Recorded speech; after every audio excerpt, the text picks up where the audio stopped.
મોટા તો ભક્તિ બહુ કરતા હોય છે, મોટા તો ભક્તિ કરતા હોય છે, મોટા તો ભગવાન ભજતા હોય, માતા ભજતા હોય, દરેક ભક્તિ કરતા હોય છે. પણ મારા મિત્રો, જો તમે એક નાનો બાળક ભક્તિ કેવી કરે છે એ પણ તમે જોજો, અને બહુ તમે આ જોશો ને તો તમે ભક્તિ વધારે કરી શકશો.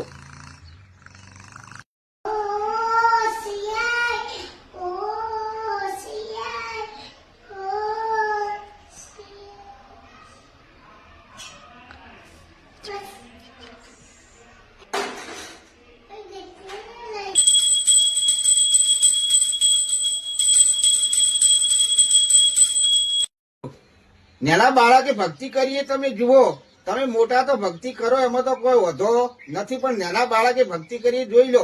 અને તમે જો મંદિરે જાતા હો અને નાના બાળકને જોવા લઈ લો મંદિરે જશે તો આ બાળકનો પણ વિચાર થાય તો વિકાસ બાળક પણ કરી શકશે. મિત્રો, તો હંગાત લઈને જાઓ અને વિકાસ થાય.